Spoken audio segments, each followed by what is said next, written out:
గుండెల్లో ఆపరేషన్ గురించి గత 5, 6 నెలలు బట్టి ప్రార్థన చేస్తున్నాము.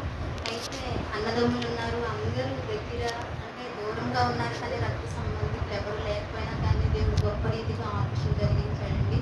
ఆవిడ స్వస్థత కోసం ప్రార్థన చేయండి. మరొక సాక్ష్యం ఏంటంటే పాస్టర్‌కి ఫ్రైడే రోజు బొట్ట మీద వాసింది. ఏంటో వాసిందని చెప్పి చాలా మందికి ఏం చెప్పలేదు. కాకపోతే ఆ రోజు బాగా బాధ కలిగిందనుకుంటా హాస్పిటల్‌కి వెళ్దామంటే రానని సాయంత్రం పాస్టర్ ప్రేయర్ అయిపోయాక వెళ్ళాము. వెళ్తే ఎక్స్‌రే తీసిన తర్వాత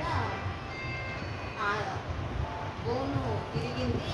గత 2 ఇయర్స్ అవుతుందని చెప్పి డాక్టర్ చెప్తే లేదండి నాకు విరగలేదని చెప్పారు పాస్టర్. అయితే లేదండి విరిగింది, మీరు గుర్తు చేసుకోండి, లేదు అంటే కనుక మీరు విరగలేదు అంటున్నారు కాబట్టి అది ఫ్రాక్చర్ అవ్వలేదు అంటున్నారు కాబట్టి ఒకవేళ ఎంఆర్ఐ తీస్తే ఆ బోన్ ఏమన్నా తినే డిసీజ్ ఏమైనా ఉందేమో చూడాలని చెప్పి అన్నారనమాట. అయితే నేను ఒకటే ప్రేయర్ తీసుకున్నా, దేవా సమస్తం ఎదిగిన దేవుడు అంటే ఏదన్నా లోపం ఉంటే పెయిన్ ఉండదు కదా ప్రభువా, వేరే వేరే డిసీజెస్ అయితే అని చెప్పి అనుకున్నట్టు ఇంటికి వచ్చేసాము.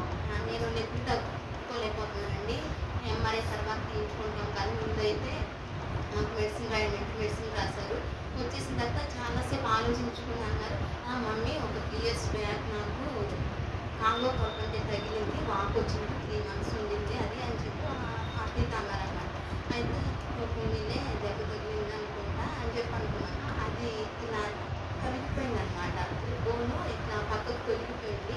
అది బాగా నింపేసి ఎప్పుడు కూడా ఏ రోజు కూడా ఆయన పని ఆయనే చేసుకుంటారు. ఆ రోజు మమ్మీ అన్నం కలిపి పెడితే స్పూన్తో దగ్గర అన్నారండి. చాలా బాధేస్తుంది.